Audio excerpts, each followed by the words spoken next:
Nachdem das Gehirn seine Arbeit einstellt, ist alles vorbei. Das Bewusstsein ist verschwunden, der Mensch fühlt nichts mehr und ist für immer tot.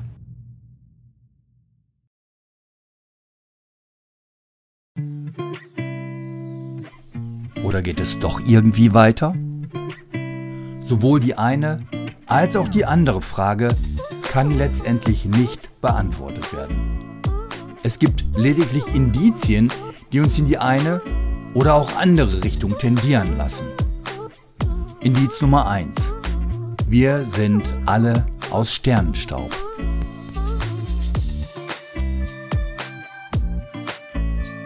Was passiert, wenn eine Sonne, also ein Stern, stirbt? Am Ende seiner Lebenszeit bläht sich ein Stern auf. Seine Leuchtkraft nimmt dabei Millionen bis Milliardenfach zu, bis er letztendlich in einer gigantischen Explosion, einer sogenannten Supernova, endet. Die Überreste dieses explodierten Sterns bilden einen planetarischen Nebel aus größeren und kleineren Objekten. Auf ihrer Reise durch das Universum treffen diese Überreste irgendwann auf die Reste anderer Supernovae. Aus diesem kosmischen Material bilden sich dann neue Himmelskörper. Kein einziges Atom im Weltall geht jemals verloren. Aus dem, was war, was ist und was sein wird, entsteht im ewigen Kreislauf des Werdens, Vergehens und Neuwerdens neue Materie. Alles wird recycelt und als Baumaterial in den Kreislauf der Natur zurückgeführt.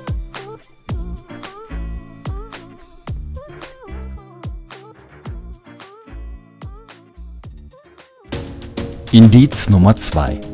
Kreislauf der Natur. In der Natur ist das Vergehen und der Tod der Pflanzen und Lebewesen nicht das Ende. Durch Umwandlung und Wiederverwertung dient alles in der Natur dem Wachstum und Entstehen neuen Lebens. Blumen, Gräser und Blätter welken und fallen auf den Waldboden. Im immer wiederkehrenden Kreislauf der Natur entsteht ständig um uns herum Neues aus altem Leben. Indiz Nummer 3. Quantenphysik. Immer mehr Physiker kommen mittlerweile zu dem Schluss, dass menschliches Bewusstsein auch außerhalb des Körpers möglich ist und den Tod überwinden könnte. Dies wäre der erste naturwissenschaftliche Hinweis auf eine unsterbliche Seele. Vorreiter solcher Ideen war der deutsche Physiker Professor Dr. Hans-Peter Dürr. Inzwischen stößt der amerikanische Physiker Jack Sarfati in ein ganz ähnliches Horn.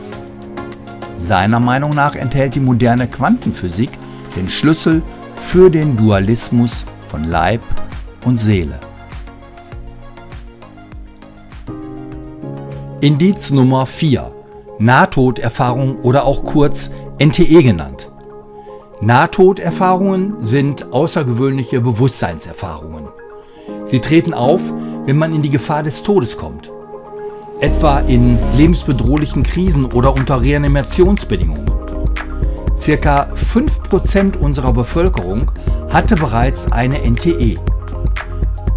Je nach Studie geben zwischen 18 und 40% an, während ihrer Reanimation eine NTE erlebt zu haben.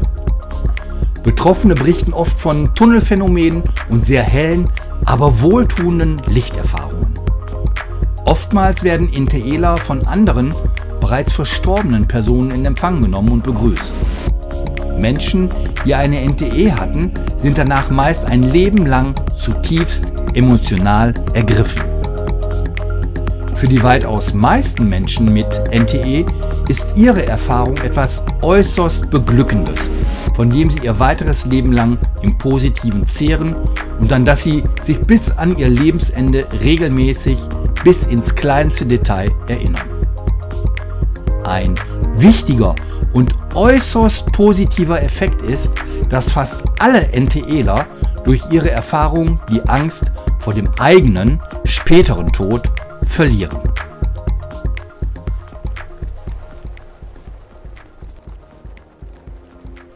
Indiz Nummer 5. Reinkarnationserlebnisse. Der Glaube an eine Wiedergeburt ist in Deutschland nicht sehr weit verbreitet. Einer Umfrage von Statista aus dem Jahr 2012 zufolge glauben 70% aller Deutschen nicht an eine Wiedergeburt. 22% der Befragten sind sich hingegen sicher und 7% haben diesbezüglich keine festgelegte Meinung. Es gibt Menschen, die erinnern sich detailliert an ein früheres Leben. Hauptsächlich stammen diese Reinkarnationsberichte aus Bereichen, in denen der Hinduismus die bestehende Religion ist. Denn hier sind die Menschen empfänglicher für den Gedanken der Reinkarnation als in christlich geprägten Ländern. Oft erinnern Kinder im Alter zwischen 2 und 4 Jahren an frühere Leben. Diese Erzählungen werden von den Eltern in den christlich geprägten Ländern in den meisten Fällen als Spinnerei abgetan. Daher gibt es wesentlich weniger Reinkarnationsberichte aus diesen Regionen unserer Erde.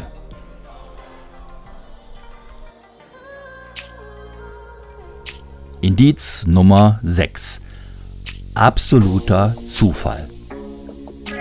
Wie wahrscheinlich ist es eigentlich, dass ausgerechnet du in der heutigen Zeit existierst? Man muss dabei die Vorbedingungen der Geburt eines jeden Einzelnen bedenken. Die Eltern müssten sich erstmal kennenlernen, sie müssten ein Kind zeugen, dann müssten die aber auch noch die richtigen der 12 Billionen Spermien, die ein Mann im Laufe seines Lebens produziert, und den 100.000 entwicklungsfähigen Eiern im Dasein einer Frau zueinander finden. Und das alles müsste auch bei den jeweiligen Generationen davor passiert sein. Die Wahrscheinlichkeit, dass genau dieses Wunder eintritt, liegt bei 1 zu 10 hoch 26.850.000. Wer glaubt schon an Zufälle dieser Art? Nehme ich also alle Indizien zusammen und bewerte sie objektiv, spricht also eine ganze Menge dafür, dass wir in Vergangenheit bereits existierten und unsere jetzige Existenz mit dem Tod nicht beendet ist. Dass allerdings der 100%ige wissenschaftliche Beweis noch fehlt, ist aus meiner Sicht ganz gut. Stell dir doch eine Welt vor, in der dieser Beweis für ein sich ständig wiederholendes oder auf anderer Ebene existierende Leben vorhanden wäre. Könnte diese Erkenntnis zu einer Welle von Suiziden in der jetzigen Existenz führen? Beende ich doch mein derzeitiges Leben, wenn ich nicht mit ihm zufrieden bin, in der Gewissheit, ein neues, vielleicht besseres zu bekommen. Wie gut, dass noch ein Restzweifel an eine weitere Existenz nach der unseren besteht. Wie stehst du zu diesem Thema? Hattest du das Gefühl, schon mal gelebt zu haben? Oder hattest du bereits schon eine Nahtoderfahrung, eine Near-Death Experience? Gefällt dir dieses Thema? Dann abonniere den Kanal und drücke die Glocke, damit du kein weiteres Video mehr von mir verpasst. Ich wünsche dir ein schönes Leben.